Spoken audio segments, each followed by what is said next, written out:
Okay, part 30 of Who the Fuck Did I Marry? So, I'm going to use this as a clarification video. So, we're going to use part 30 as a stop. Let's clarify some things. I've done that before on a previous set of videos, so I think it's just important to do that so that way I can try to address some of the things that I have seen in the comments, both supportive and just downright mean. But let me clarify some stuff. Number one, it is important to remember that I am telling this entire story of how I met, dated, married, and divorced my pathologically lying ex husband. I am going in chronological order of events. So, what that means is that, ma'am, sir, whoever you are, if you were coming in at part 30, but you have not seen part 11, some stuff is not going to make sense. I know. It is a long playlist. And don't worry about watching the video as soon as it comes out because everything, I'm trying to do this responsibly of telling the story in the order of which things happen. So I say that to say, please, if you're able to, start at the introduction disclaimer video. Start with part one and then just watch each video because a lot of the questions people are having that I'm seeing in the comments, and I say this respectfully, is just because you did not go to the other videos and watch them in order. That's just the first thing I want to say.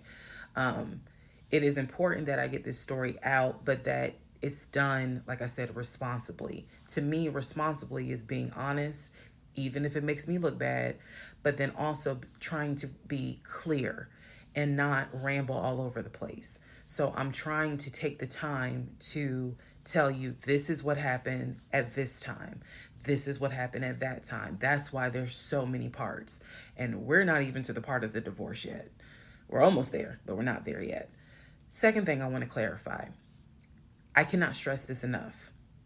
My family and my friends did not know what was going on between Legion and I.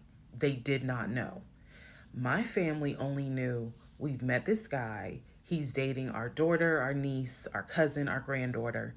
He seems to be a really nice guy. He seems to really love her. From what he has told us, he's done well for himself. He played football. And he has worked at this company 6, 7 years. And financially, he is in a good place. From what we understand, he just moved here from California. That is what they knew. They did not know about the red flags I had. They did not know what was going on in my head. They did not know what was going on in my heart because I did not want to look stupid. I'm fully aware that when I tell this story, I look stupid. I'm aware, and I've made my peace with that. But at the time, I did not want to look stupid. So it was important to me to put on everything's great. We're really happy. We're looking for a house and everything's going well. Knowing full well that behind the scenes, I couldn't figure out why he wasn't showing proof of funds. They did not know. So I say that to say, I see the comments about how my aunt gave me horrible advice when I called her about the sexting on Facebook. And I want to clarify something. She did not tell me to stay with him. She did not tell me to leave him. That's not her place, and that's not what she would do. She simply was in shock that any of this had happened and did not know what to give me advice on. The one thing that she did say was, look, he's not your boyfriend.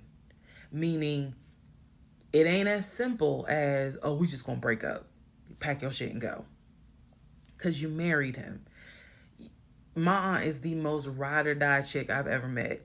You fuck with me, you fuck with her. And she is straight Jersey. So I love her for it. But I needed to, it's not fair for me to leave it out there as if, oh, she just was like, girl, I mean, go home and deal with it.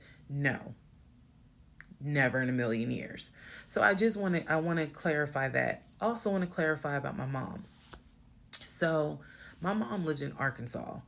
And when she came to visit in April, this is We were already married. This is her first time physically meeting Legion.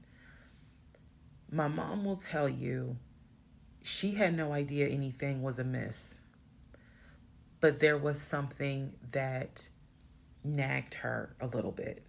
She didn't know what it was. And my mom is the type where she's going to get on her knees in prayer.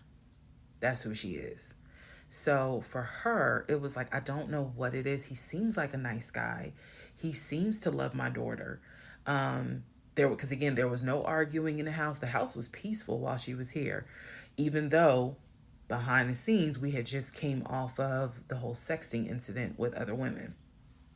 So for her, it was like, I don't know what it is. She did tell me later on that it seemed as if I wasn't as happy as she thought I would have been.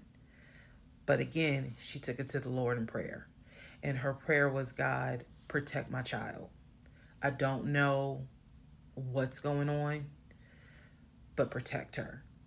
That was my mom's response. So she did not know, she did not pick up or overhear something that was going on while she was here. She had a candid conversation with Legion, and Legion kind of came across as, I miss my mom. He missed his own mother, and so he called my mom and doted on her, again putting on a charade.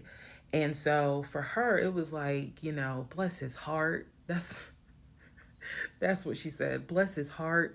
But no, she did not know the specifics. Nobody knew the specifics. They didn't know the specifics until we're talking May, June of 2021. They knew that we were looking for a house. They knew that the house fell through. They did not know about the proof of funds. They did not know that he wouldn't show me the savings account, the offshore account. So I just want to say that because to me, it would be irresponsible to not clarify what family and friends knew. Because these people have always been supportive of me, always had my back. I just simply did not share with them the things that I felt like were red flags, because again, my mindset at the time was, I want to be married, and what if he isn't lying? And I was making excuses for him to myself, so I definitely would have made excuses to family. Another thing I need to clarify, and I saw the comments on this about how a VP would never date someone that looked like me. And to the person that wrote it, that wasn't very nice. I need you all to understand, the relationship started in March of 2020. He came into my life as regional manager. Okay. That is how he came into my life. Then eventually he got promoted to VP of production or operations, some VP of something. That was later on in the relationship. He showed me the paperwork where it was basically a memo from HR. Your new position title will be VP of production. We'll just say production. Your salary, I don't remember the exact amount because it was a very specific amount, but it was over $200,000. It listed some of the benefits that he would have.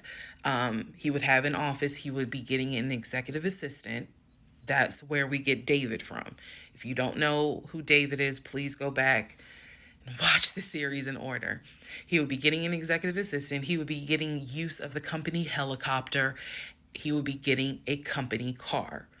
That is where we're introduced to the fact that he was starting to shop for a company car that could not be more than $90,000. That's what he told me. I didn't see this in the memo, the amount of the car, but that's what he told me. So that's where you get the car shopping for the Range Rover, the Jaguar, the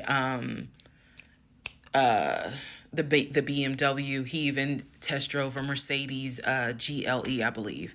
So I'm just trying to, again, bring some clarity to this so that way we all can understand what's going on.